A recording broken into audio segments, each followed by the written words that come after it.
I don't give a shit about you going viral. The secret is you have to fucking show up over and over again, whether you feel like it or not. I made thousands and thousands of dollars because one day I decided to talk about my air fryer.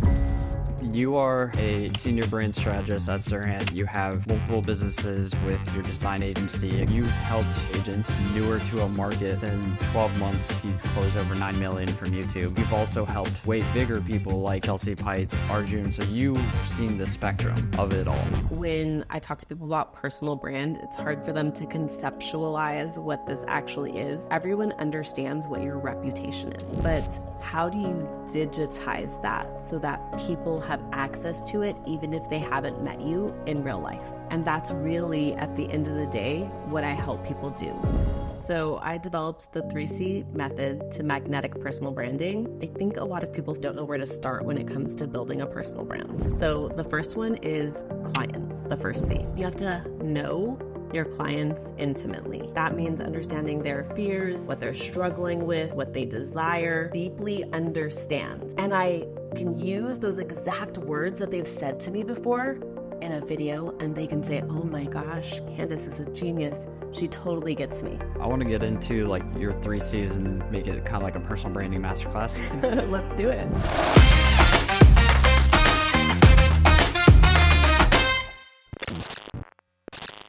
You are a senior brand strategist at Serhant. You have multiple businesses with your design agency, etc. You've helped 2 agents, one who was in his 50s, newer to a market, and within 12 months, he's closed over $9 million from YouTube. And then you had another one in Southwest Florida that we were talking about this before, that in his first 10 months in real estate, he's closed over 10 million. So both of those are a big feat. And then you've also helped way bigger people like Chelsea Pites, Arjun. So you've seen the spectrum of it all. So just out of curiosity, why do you do what you do? I was a middle school teacher for 8 years, 7 or 8 years, and I was in education for about 15 years before I ever started to think of entrepreneurship. And as a teacher, I remember being annoyed that I didn't make enough money to live in the city that I wanted to live in or the neighborhood I wanted to live in, to travel and see the world. And entrepreneurship to me was a way to allow more abundance in my life, to allow more opportunities. And right now, the thing that I do is help people build magnetic personal brands, because I want people to understand that no matter who you are or what background you have access to abundance if you choose to double down on who you are and figure out what your unique talents and gifts are and serve people well.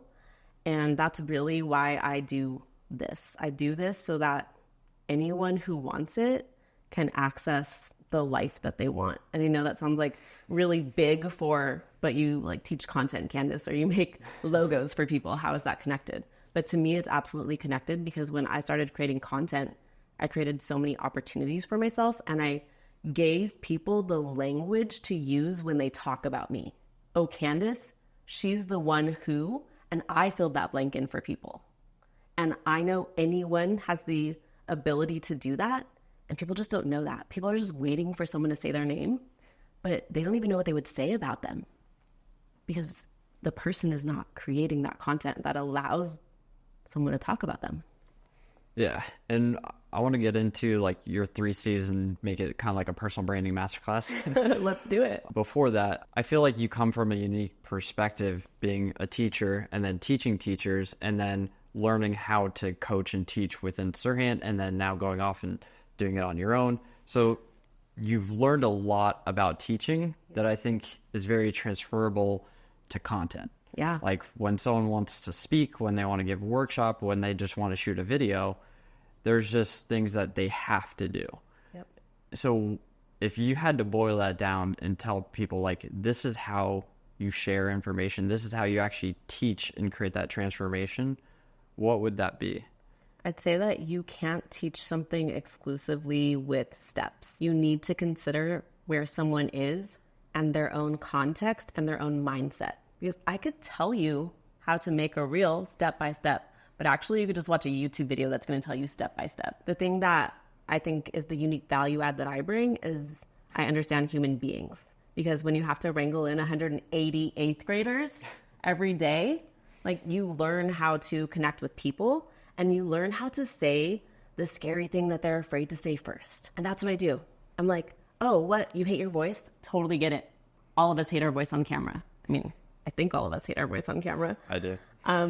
People don't understand that element, but when I say those scary things before the person ever has to say them to me, they're like, guard down, Candice gets me. And if I say it, then they feel not alone. And if they feel not alone, they want to listen to me. The unique context that I think I bring to it is connection and understanding humans and kind of studying humans, because that's what I did the whole time I was in the classroom, right? How do I get this kid to care about this concept that probably honestly doesn't matter? How do I make them feel like this is important? Everyone in real estate, for example, every business owner, they hear, oh, we need to create content, we need to do video, we need to do X, Y, or Z. But there's always something. Yeah.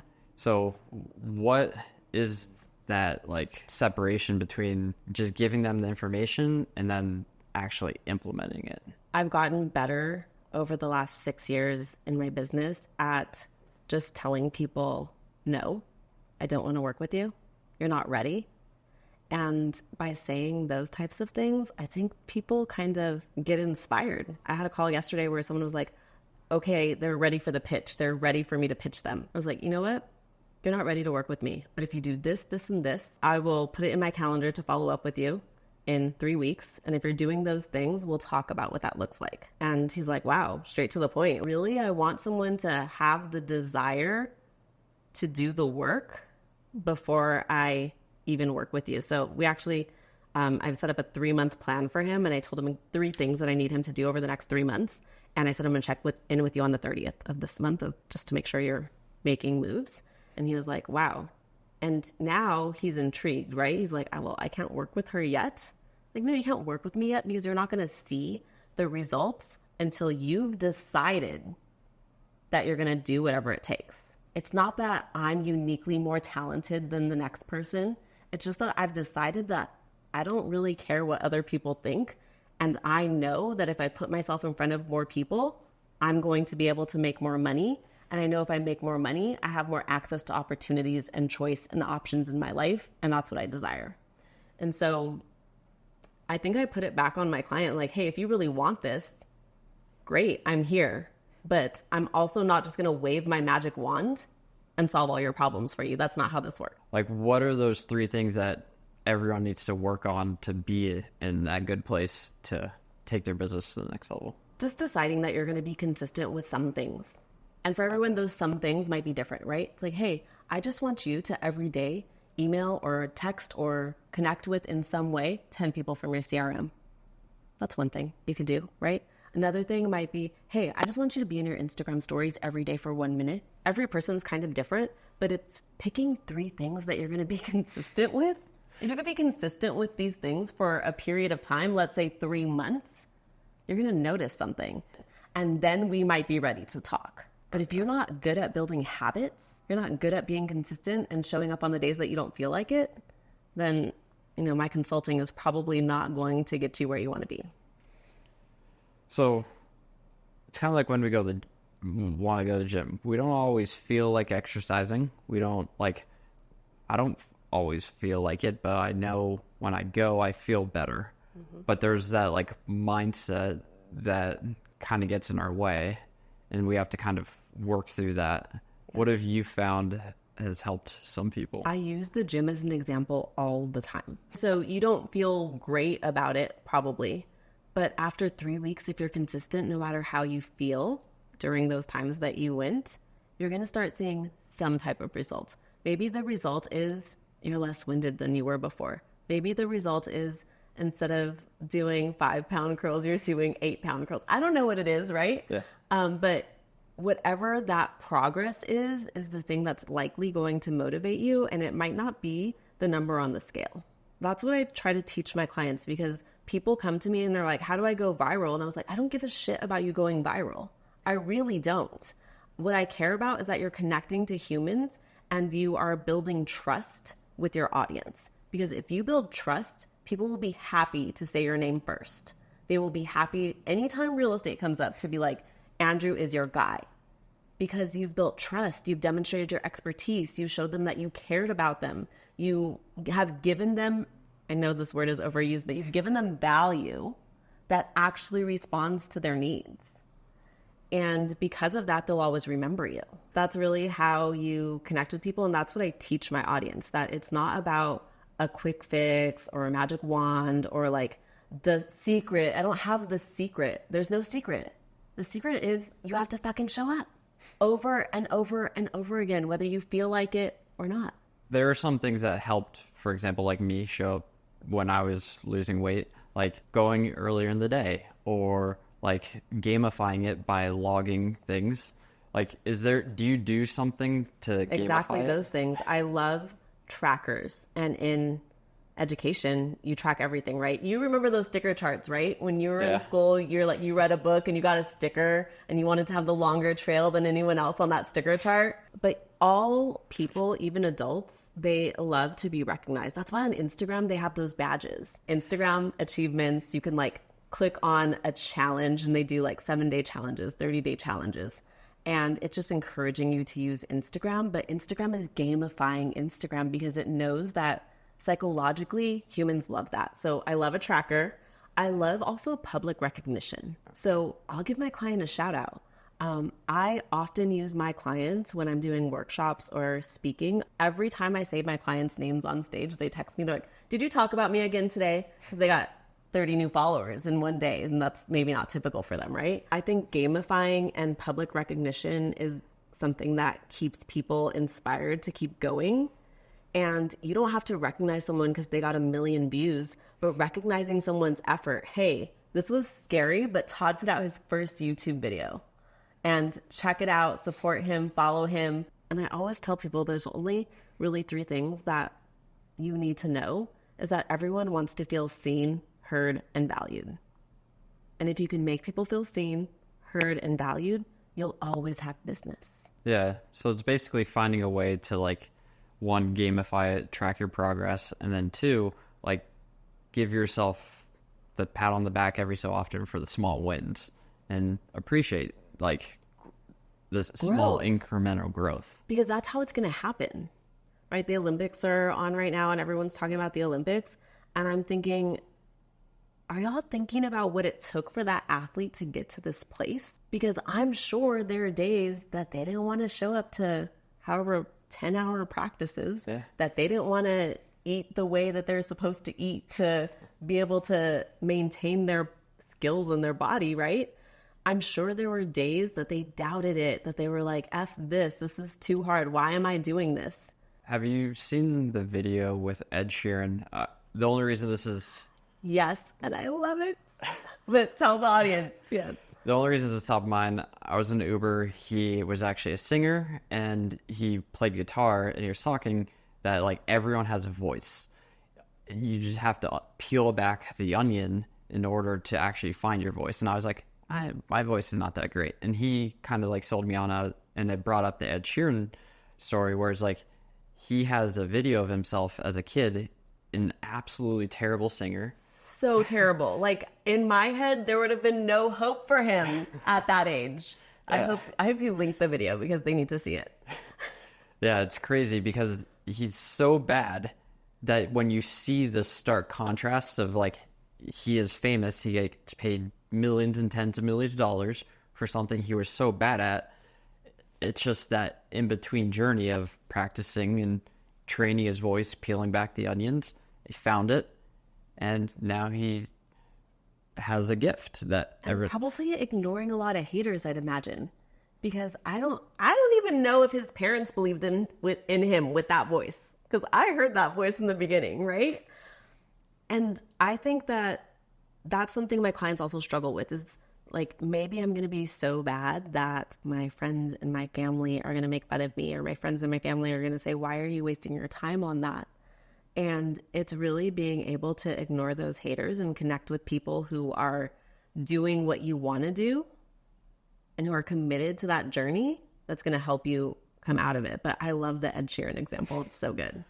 So this all kind of boils down to if we think of everything, like you speaking, you creating videos, really anything as like a skill is something that's learnable as long as you practice the skill and train it. It's really that simple. So let's kind of, I guess, go into then the personal branding side of it. Yeah. If someone wanted to say, okay, Candace, I want to completely transform my business and I want to use your 3C method, can you walk me through that? Totally.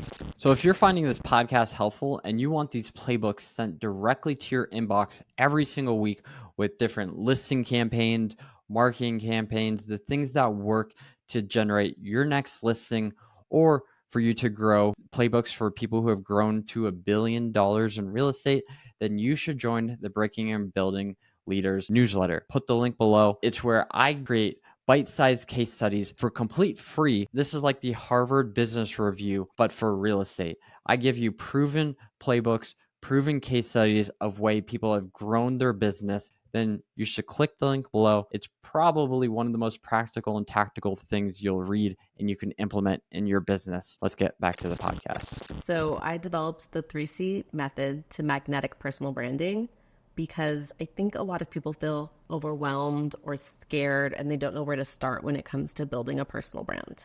A lot of people come to me and they're like, why would anyone listen to me, Candace? Like, I'm just, and I use this on purpose because this is what they say to me, I'm just a real estate agent in Little Rock, Arkansas. Why would anyone care about anything I have to say? And the first thing I think is you have to decide that what you have to say matters and that there's something special that you can share. So that's part of it. But I really just boiled it down. I looked at all of the clients that I've worked with over time and I've said, what are the main things that we focused on that really helped this person get from where they were to a new level and new opportunities? And there's really just 3 things that I think everyone can focus on instead of 100 things. So the first one is clients. That's the first C. You have to know your clients intimately. That means understanding their fears, their pain points, what they're struggling with, what they desire. You have to truly know them. And you have to know those things not on a superficial level, but deeply understand. Like, I deeply understand that people are afraid to show up on video because they look old, because they've gained weight, because they hate the way their voice sounds. It's like nails on a chalkboard to them. And I can use those exact words that they've said to me before in a video, and they can say, oh my gosh, Candace is a genius. She totally gets me.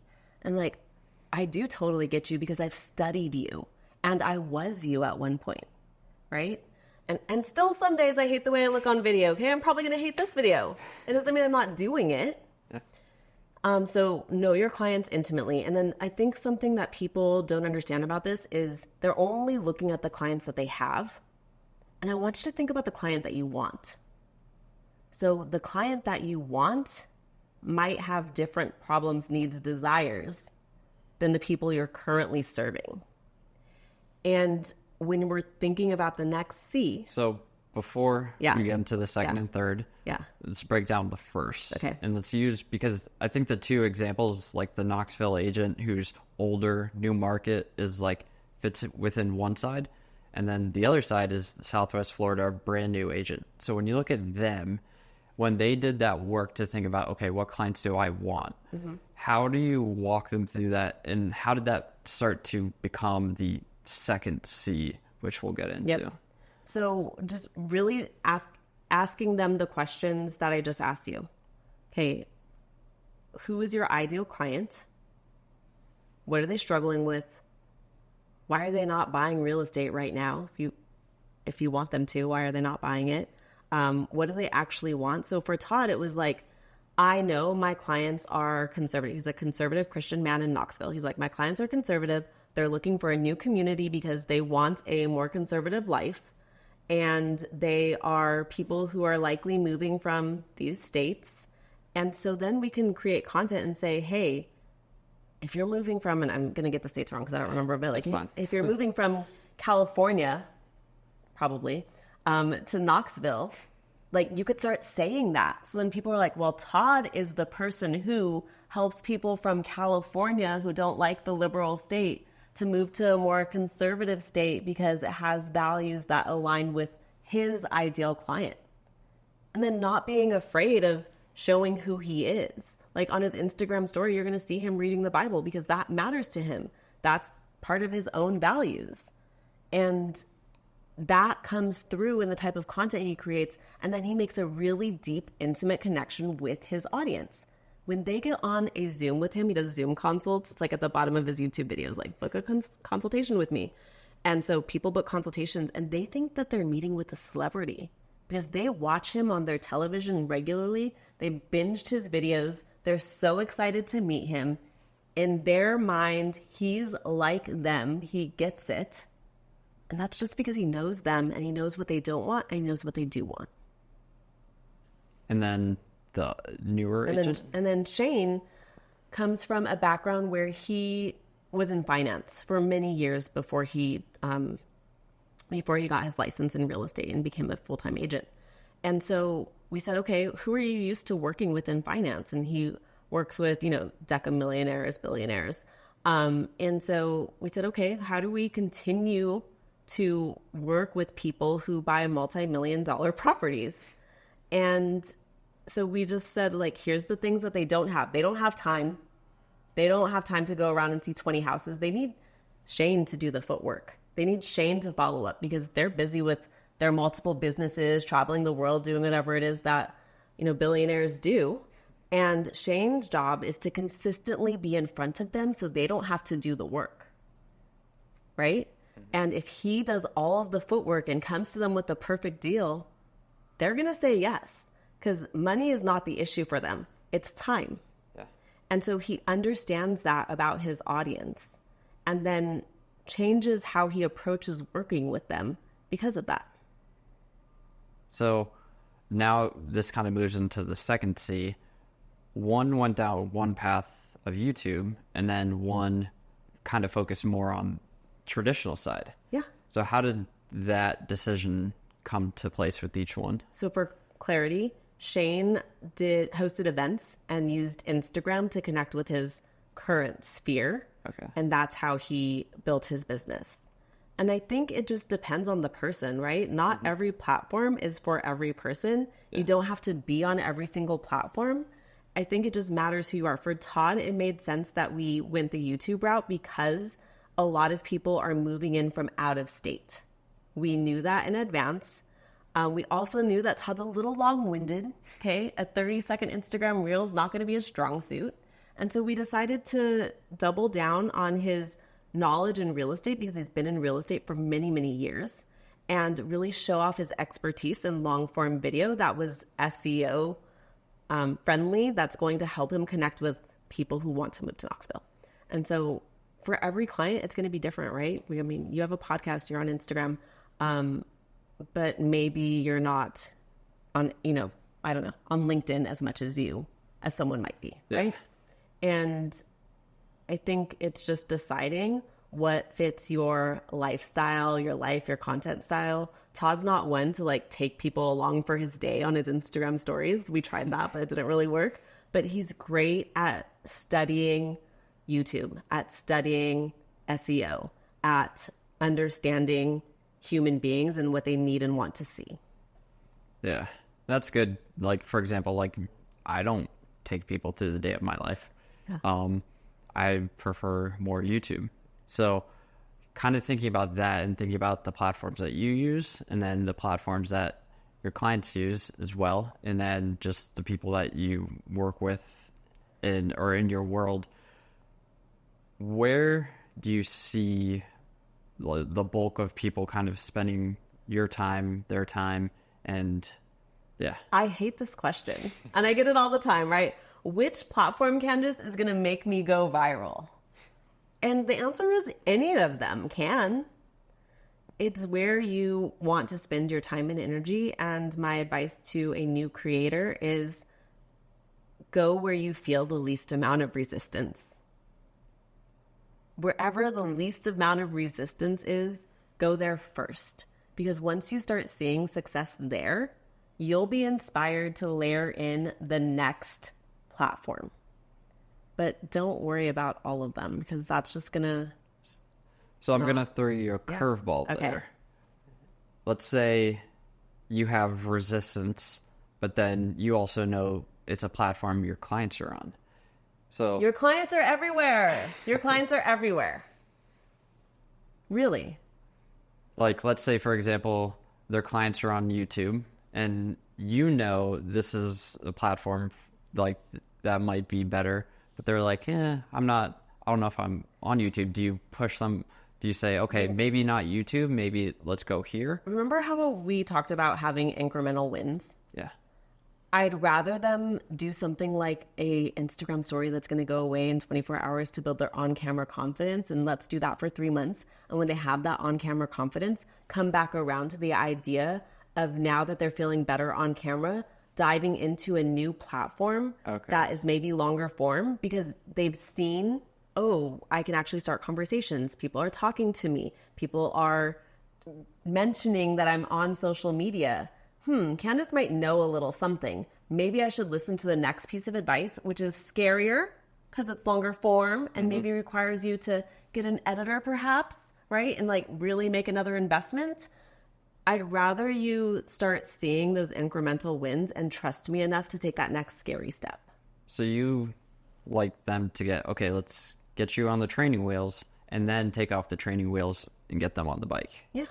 Okay. It depends on each client, right? Yeah. Because we did try Instagram for a few months, and Todd was like super resistant, really kind of didn't get it. And I noticed that he's super data driven.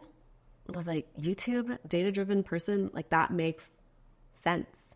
And so I said, hey, are you game? This is going to be more of an investment, but I know that with the type of clientele that we're working with, this makes sense. And he was game, and he saw the results. Nice. And there's probably a few questions that you get all the time that just because I'm in the world, I know. So like, how do you get listings? How do you get leads from it? But I think a lot of people get stuck on like what to post and like, what should I create on YouTube? What should I create on Instagram? How do you walk people through that to help them decide, okay, this is the path I should take? I think it's going back to like their life and lifestyle and what they feel comfortable with is a huge part of it. And then the other part of it is the next C, which is content. So that's where you decide which platform you're really going to commit to. And I think it's going to take 3 to 6 months realistically on any platform to start seeing the results that you want. And I'd argue for a lot of people to get the results that they want, it's like 6 months it can take a long time for them, because a lot of people want like 10,000, 100,000 views. well, Tens of millions. do you want that or do you want to make money? Yeah. Because I have a client who's in the content lab. Her name's Katherine. She did 2 rounds of the content lab. So let's say 12 weeks. 12 weeks she posted content. Was it amazing cinematic masterpieces? Definitely not. But within 12 weeks, she got a $700,000 listing in her community. Waynesville, that's where she lives. Waynesville, Indiana, I think. And she's also in her 50s, probably, not born with the phone in her hand, and was showing up so much that people in her community were following her. She started going to like regular real estate local events in her community, and people were like, oh my gosh, I see you on Instagram. Wow, you're so good on Instagram. Okay, no one else in Waynesville's on Instagram, so they think she's incredible, right? A $700,000 listing, like, that's some good commission in less than 12 weeks. So how many followers does she have? I don't know, probably 800, I'm guessing. Okay. But not a ton, because it's not about followers and it's not about views. How many times does she go viral? 0. It's about being in front of the right people over and over again, having them trust your expertise, reminding them that you're in real estate. And that's how, literally, she said, they DM'd her, and it turns out it was an old neighbor that used to live down the street from her. She never had her phone number. They weren't friends. They never went to lunch. She just knows that she lived on the same street as this woman. And this woman said, hey, we're thinking about selling our house. I've been watching you, would love for you to, work with us. And she said, absolutely, I would love to. Can we do a listing presentation on this day? I'll go and walk you through everything that we do. She's like, no, I already know I want you. And that's how it happens. But people are so worried about going viral that they're missing out on commission on a $700,000 house because they're looking at the wrong metrics. Look, I agree with you. There's people... I'm not yelling at you. I'm just yelling at the world. There's people that I know that have, and that we work with too, that have several hundred and get tens of millions in business from only 800 subscribers on YouTube. Yeah. But I know a lot of people, especially they go like... Because I know you're really against this because I'm against it too. It's like, but Candace, I'm posting on Instagram. I'm posting, and you look at it, and it's a. But you're posting just listed, just sold, yeah. And you're only showing the ending when you should be showing the journey, and you should be talking about things that matter to your audience. So, what are those things that matter? I don't know. Who's your audience? Let's kind of placate, like you said, the Southwest Florida. He posts on Instagram. Yeah. So, what was he posting about?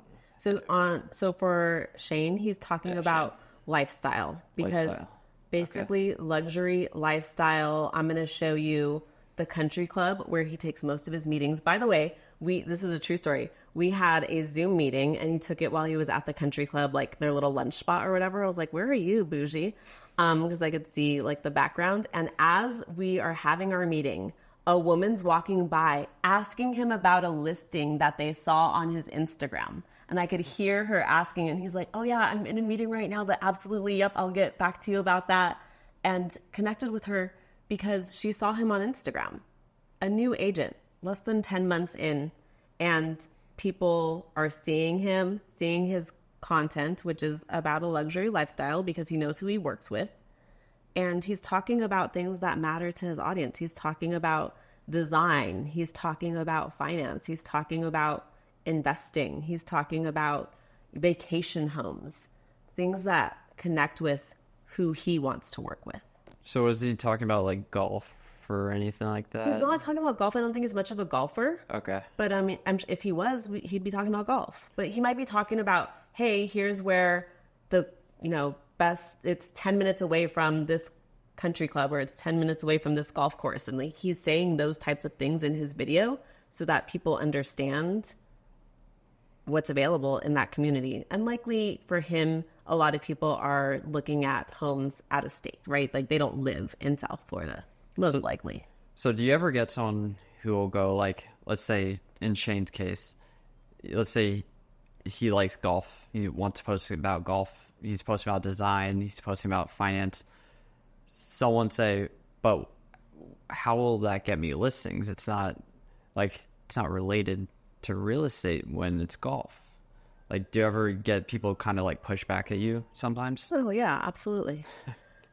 Because you're connecting with them as a human being, and you're not only talking about golf, you're also talking about your area of expertise, right? So one thing that I randomly talk about in my Instagram stories is like my obsession with true crime.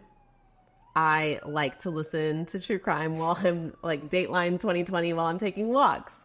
When I'm cooking, right? Like I listen to all these things. And what happens is whenever a new true crime series comes out, people are in my DMs. Oh my gosh, Candace, have you watched this one yet? Have you watched that one yet? And they're messaging me about that. And does it have anything to do with what I do? Besides being obsessed with like investigating, and then no, it doesn't have anything to do with what I do, but it makes someone think about me. And then if they think about me, they're also thinking about what it is that I do. And the next time that they're at a dinner party and someone talks about content or personal branding or anything that I'm an expert in, they're gonna be like, oh, my friend Candice, even though they've never met me before and we've only ever DM'd, right? Because they feel like they know me because I'm just taking them along for the journey. And so sometimes it's just about showing who you are as a human being so someone has an anchor point, a point of connection. One story that I tell often is how I got a client from talking about my air fryer. So once again, I'm 40. Things like getting a new air fryer excite me. So one day, it was a Friday, and heard the doorbell ring. It's Amazon. Grab my package, and it's my air fryer. And just so happens that on the box, it said Friday. I was like, that's cute. It's Friday. So I'm going to go on my Instagram story and just say, hey, I'm excited because I got my new air fryer. What recipes should I try? And I dropped a little question box. I don't know, 14 people answered me and said, oh, try this, try that. Try fried pickles. And one of them gave me a recipe. And for everyone, of course, I said, thank you. Ooh, sounds good. I'm going to try it. Thank you. And one of the girls was like, hey, and by the way, I've been thinking about working with you. Can we set up a consultation? And I made thousands and thousands of dollars because one day I decided to talk about my air fryer because I gave her a non-threatening in to connect with me. Because it wasn't like, work with me today. It was, oh, Candace has an air fryer. I like this recipe. Let me share. And now that we're talking, I should just ask her. Yeah. And that's what people don't understand, that you're literally not trying to get the listing that's probably holding you back. You're trying to connect with humans and get them to know, like, and trust you. What are the things you need to do to get someone to know, like, and trust you? It's probably the same things you do in real life. How'd you get your wife to marry you? You had to get her to know, like, and trust you. And what are the types of things you had to do? You had to communicate with her. You had to show her that you knew who she was and what matters to her, right? You had to be consistent, follow through. It's the same thing. And you can take all of those skills that you have in real life and do the online version of them. And that's what people don't understand. So what does that kind of look like? You take like Shane or Knoxville and you go, okay, what are the things that you like or things that you're passionate about? And you create a list and you maybe come up with like the top 3 to 5 or... Yeah, probably 3 or less. Okay. Like, what are some things about you and that we can highlight and maybe like overemphasize, because sometimes you have to do it bigger online for it to hit. Yeah. And we pick those things and like we say, like, also, does this make sense for your audience, right? And then we showcase them, and it's not even every day. It's just some days, right? If you're obsessed with Target or Trader Joe's and you work with moms, that makes a lot of sense. Show them your Target haul. Show them what your favorite things are at Trader Joe's. And they're going to remember you. And that's really what we want to do. They're going to say, this person is like me. And because they're like me, I want to follow them. And if I continuously follow them, it's more likely for me to refer them, say their name first, remember them when I'm ready to buy or sell a house. That gets like the know and the like, getting them sharing your interests, and then that gives someone else. Because it kind of goes to a quote of yours where it's, every time we create space for people to share their stories, we create possibilities for others. Dang, I said that? Look at me. Yeah, it's so true. It's like you need to double down on who you are. And everyone wants the secret formula. And the secret formula is that you have to show up. And if you focus on these 3 C's that I'm giving you right now, you'll make your own secret sauce for each one of those things. And you'll figure it out as you go. If someone goes, okay, but how do I actually get leads? How do I start conversations? What would you say to that? It's like, okay, I'm creating content, Candace.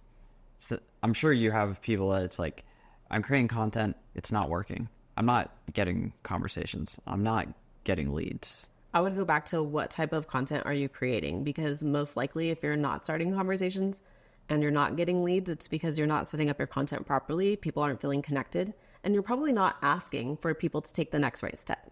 So a huge part that people miss when they're creating content is a call to action. So actually, this is funny. I was at Forward, Neil Dingra's event in Las Vegas a few weeks ago. And a woman came up to me and she was like, Candace, it's so great to meet you in real life. And we took a picture together. And she's like, I'm creating content, Candace. I have a YouTube channel and I've had it for just under a year, maybe 10 months. I was like, oh, that's amazing. How many sales have you got from your YouTube channel? She's like, oh, none. I'm like, that's interesting. I was like, how often are you posting? I open up her YouTube and she's posting very consistently, good quality videos. And I'm like, something's wrong here. This is not right. And I'm looking at her videos and she has good views, thousands of views on each of her videos. I'm like, why aren't people connecting? And I said, well, how many consultations have you had? She's like, I haven't had any yet. You've had no consultations? You're so consistent, way more consistent than I see. And I open up her descriptions and she doesn't even have a link there for anyone to connect with her. She's not asking in the video multiple times for someone to connect with her. She's just giving them the information and then crossing her fingers and praying that someone is going to take the next step. But people don't know what the next right step is. You need to tell them. One of my friends, Levi, has a channel called Living in Dallas. He's amazing. He also has a book called Passive Prospecting. If you're thinking about YouTube, read Passive Prospecting. Todd read Passive Prospecting. Anyhow, he says multiple times in his video to connect with him, to use the link below. There's pop-up text on his video that says, click the link below. You want to do that? You want to move to Dallas? You're thinking about this? Click the link below. My team and I help people like you every day. And he's unapologetic about asking people to take the next right step. And you have to remind people, but you can't do it if you're not giving them value. So if you just post, just listed, do you want to sell your house? That's boring AF. No one wants to do that. They don't trust you yet. They don't know you. They don't like you.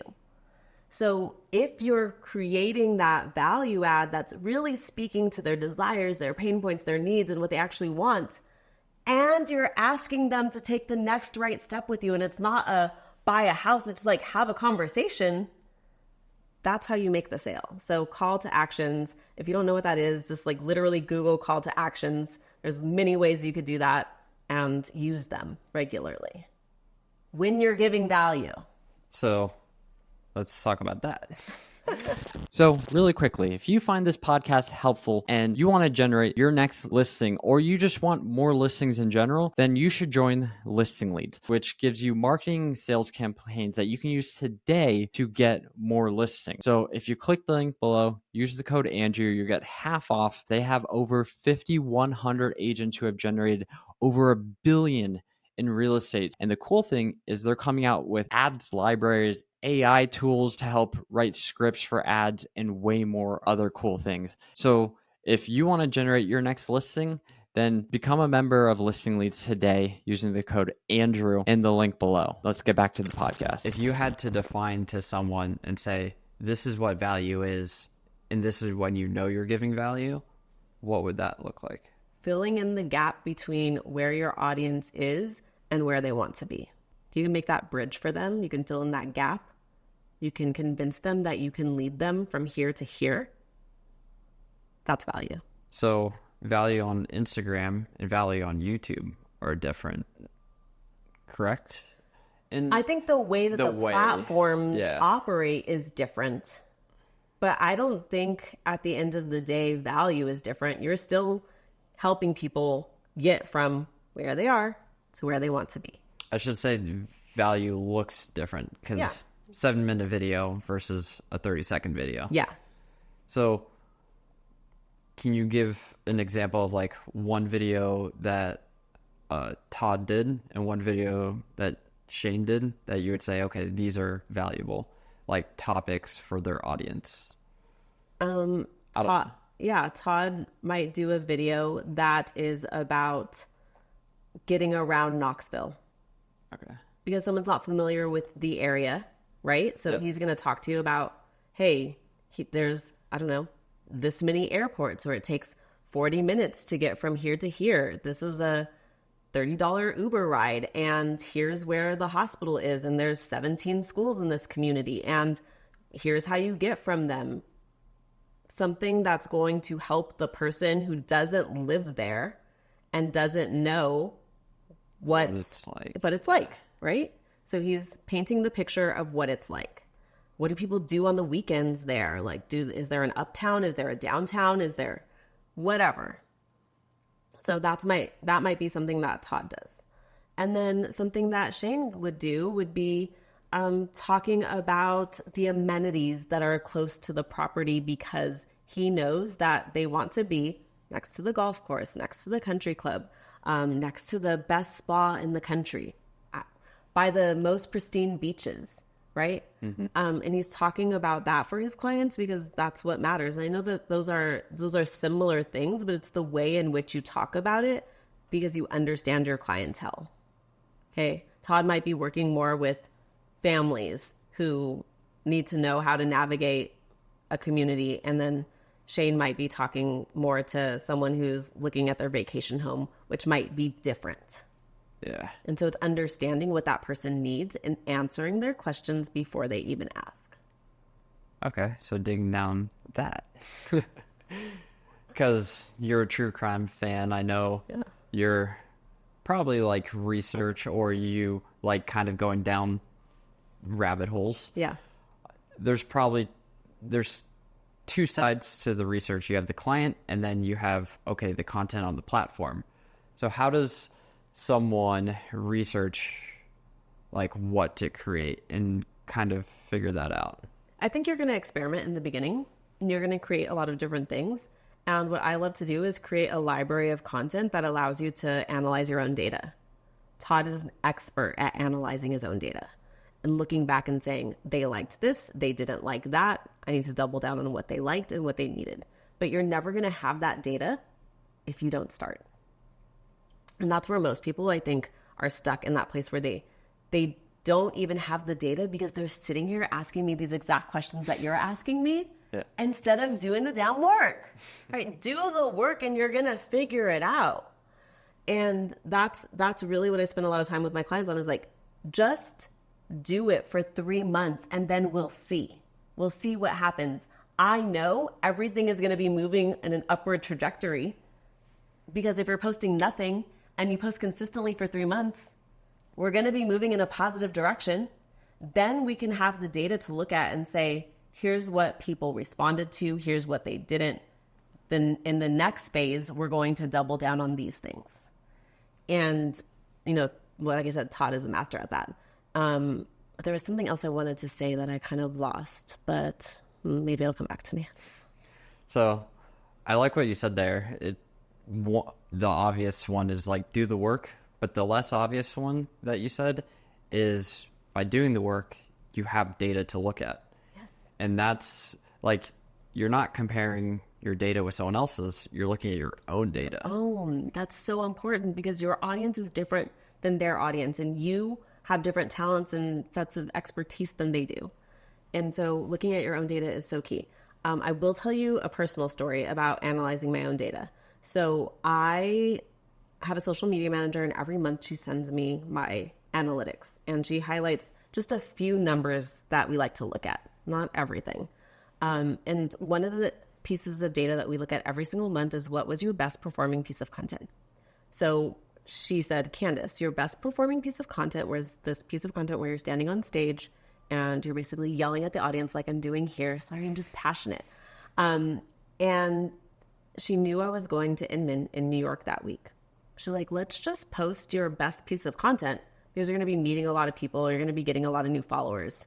We'll post your best piece of content again. So I said, all right, whatever. I go to Inman. We post the exact same reel. Changed nothing. Didn't edit it differently. Didn't change the caption. Post the exact same reel. On the first reel, I got 7,000 views. That was my best performing content that month. When I posted it while I was at Inman, tagged New York City, added the location, met a bunch of people that day, I got 1.2 million views. And this is not a talk about going viral, okay? That's not what I want you to pay attention to here. What I want you to pay attention to is the idea that when I looked at my data and I analyzed what was going on, and then I thought about the context in which I'm going to be in, where I want people to hire me as a speaker, as a workshop host. I wanted them to see me as a leader who knows about personal branding. I post my best performing piece of content that positions me as that.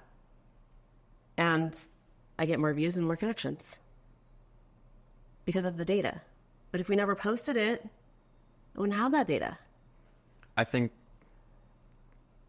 the simple solution for most people is, because it's easy to obsess about the data, literally just like, what are the top 1 to 3 posts? That's for you. Yeah. Which might be 500 views was your top post, and that's great. What did you do differently in that video than the 100 view one?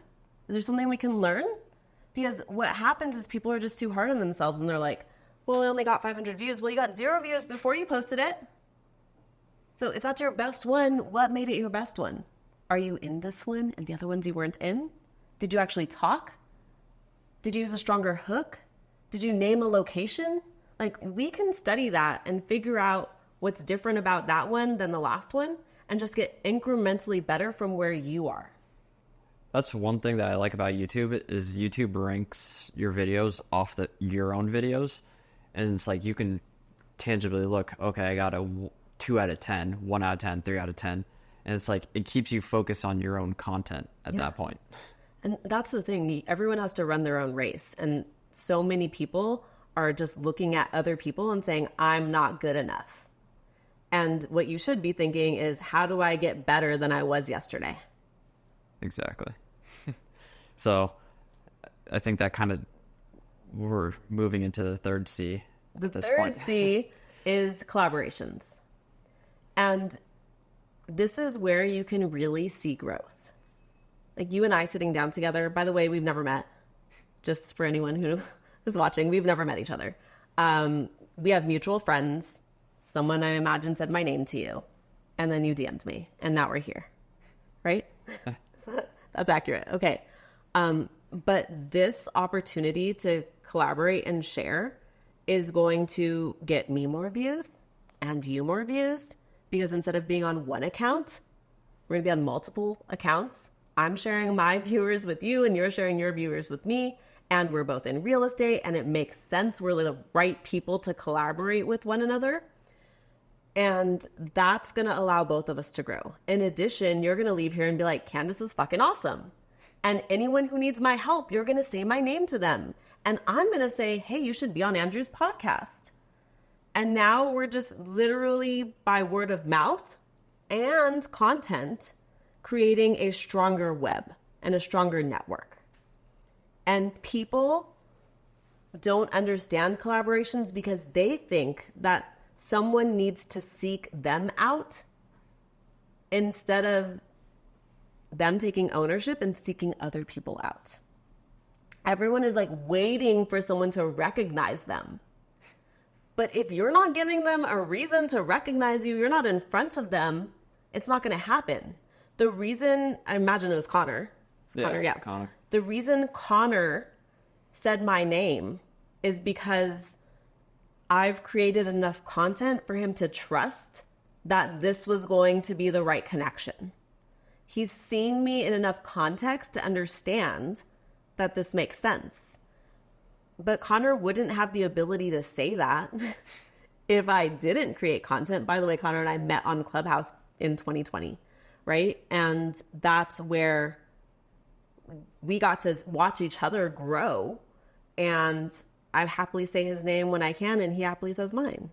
And that's collaborating. Now I'm speaking at Connor's event tomorrow.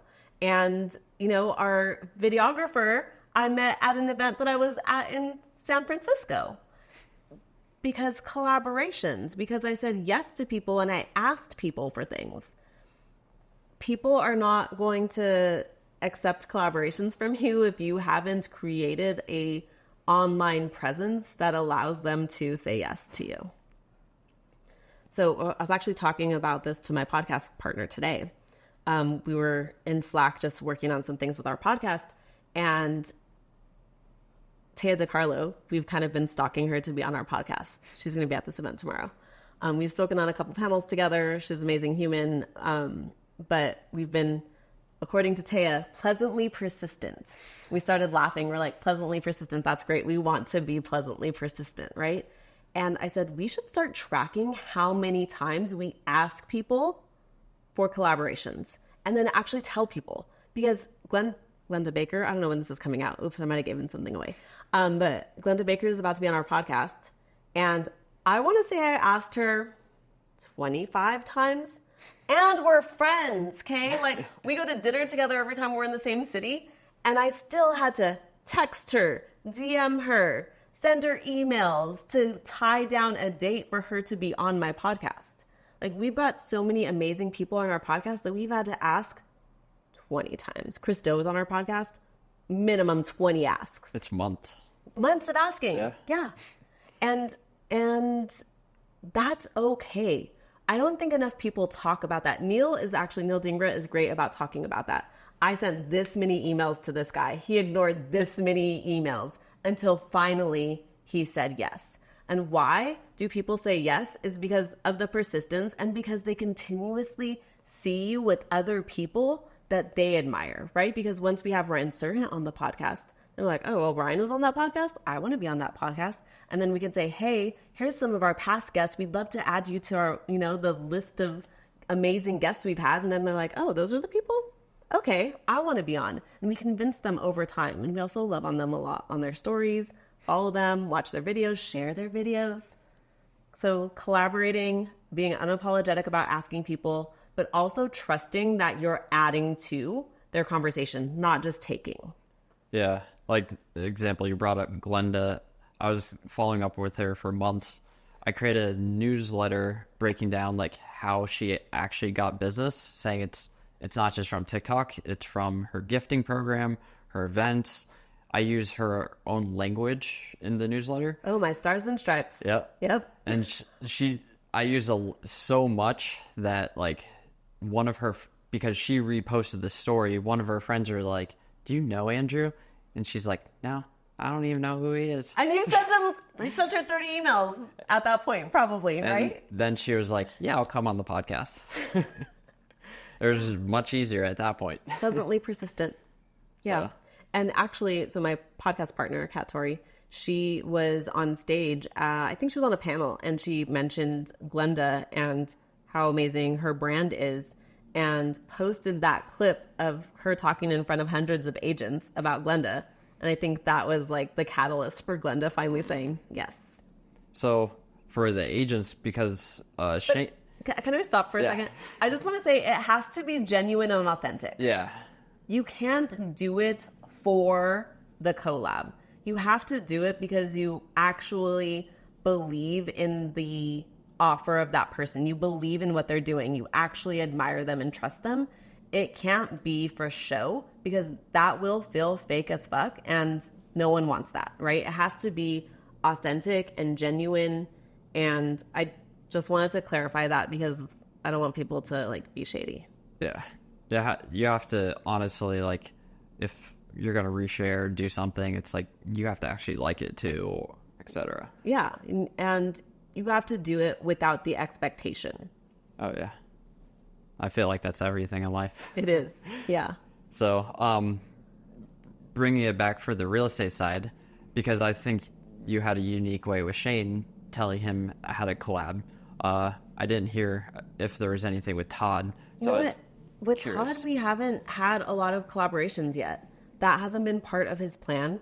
But I imagine what's next for Todd, and Todd and I haven't even talked about this yet, but I think what's next for Todd is helping other agents who maybe don't believe that they are qualified to do video to learn how to do that. I think he has such an incredible story.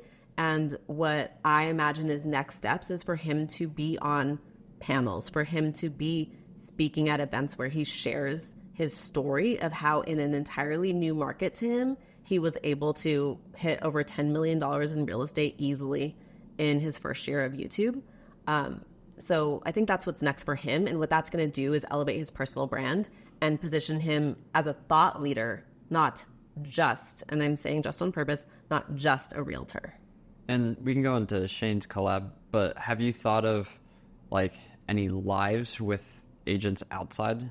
Oh, absolutely. Yeah. So we've talked about him building out like a referral program so he can connect with, let's say a lot of people move from California. He can connect with key agents in California from places where people are most likely to move from and build that bridge. Yes. So that's definitely something that we're thinking about. Yeah, because I saw there's one example in Tampa. He has like 17,000 subscribers. He's been on the pod, and he'll seek out certain agents in like Sarasota, Orlando. So smart. And bring them on live. And then that's how usually they both have a YouTube channel too at that point. But yeah. I think that's super smart. So Shane, you had him do events and collab. So Shane, because he's completely new to the real estate industry at this point, but he has a strong sphere in the finance space, and he's interested in design, and a lot of people in the luxury market are also interested in design. He created, and he came up with the name himself, the Real Defy events. So real estate design finance. And that allowed him to make asks of sponsors, connect with a lot of people and say, hey, design people, this will be a great event for you because there's going to be real estate people there. Finance people, this is going to be great because there's going to be real estate people there. And real estate people, this is not your same boring real estate event because we're also bringing in finance people and design people. So if you're looking for partners, this makes sense. So why wouldn't someone say yes to that? I believe he got the venue donated to him because he said, hey, I'm going to bring in this many people. I'd love to do that. He got snacks, appetizers, all of that donated to him. So I know a lot of people are like, oh, events so expensive. They don't have to be. I used to host events for women in Las Vegas, and they were in my living room at first, which I highly recommend if you are okay with that, to just start events at your house. But they were in my living room at first and then outgrew them pretty quickly. And we asked a local restaurant owner if we could host events there. And she was like slow on, I can't remember if it was like Tuesday or Wednesday night. She was like, great, can you bring 100 people on a Wednesday night? Like, that would be amazing. And so she benefited from us bringing in that many people. We spent no money. People bought their own appetizers. We added value with the programming. And she extended the happy hour for us. And she was happy because we filled her space that would have otherwise been empty on a Wednesday night. And we were happy because we had a space for free. Yeah. And so people need to be creative about how they approach them. That was an amazing collab because she also brought in a bunch of women to come to the event as well. So be creative about it and stop giving yourself blocks. People who are most successful see opportunities where other people see obstacles. Yeah. And it's smart. It's kind of like real estate. Real estate, you have to problem solve and get creative with like financing and other parts of the business. But then when it comes to like the content or like events, you can get blocked where it's like, you just have to get creative again. Yeah. Think of it the same way. And so many people tell me I can't create content because I don't have a videographer, I don't have an editor, I don't have a budget for that. Great, use your iPhone. It's fine. You don't need anything. Shoots 4K. Yeah. You literally don't need anything other than your phone to get started. And as you begin to make money, which you will if you're consistent, you can make investments into your business. And I think that holds back a lot of people because they're like, oh, I need to go all in on the investment. And you just recently had someone on the podcast who talked about this. Jonathan Vega, yeah. He talked about how important it was to just basically be where you are and continue to invest as you grow. And that's just so important for so many people. And people are often comparing themselves as beginners to people who've been doing this for many, many years. And pretty much guaranteed someone didn't start with a whole team of people to, create content. Never do. Right. So you got to start somewhere and then you grow, build up, start adding as you grow. And sometimes you just make strategic partnerships. Maybe there's a local kid who's trying to get into videography and is happy to make $15 an hour, or maybe even volunteer their time. They can be an intern. I don't know. Like, be creative about how you get started if you're feeling like the investment is holding you back. So, quick question. Why podcasting and why are you going all in? Because I also heard you said you want to be a top 1% podcast. So, like, out of all of the content things you could do, why did you choose that?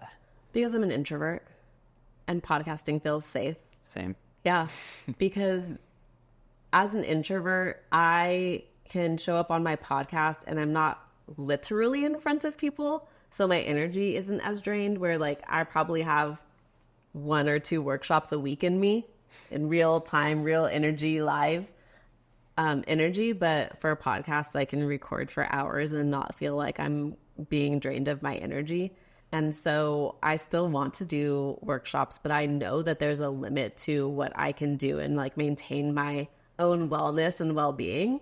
And so if I'm trying to scale my business, then I want to scale my thought leadership, and I need to do it in a way that's sustainable for who I am as a human, which is an introvert who like needs a lot of recharge time. If I just get to sit in my at-home studio and talk to one of my besties about branding, marketing, money, and manifesting, everything that I love to talk about, then that's the path that makes the most sense for me. That's the path of least resistance. And so that's why we have our podcast. And it's called Not Nice Clever. And you should definitely listen and subscribe and follow and leave a 5-star review. Yeah. Great podcast. But yeah, it's the same reason. It's not draining for me to do a podcast. I'm an introvert, so I definitely understand that. And it's a great way to connect. And clap. Yeah, and clap. Exactly. Third C. If people want to find more, where should they go? They should find me on Instagram, send me a DM. It's Candice Carcioppolo. If you don't know how to spell it, I'm sure it'll be linked.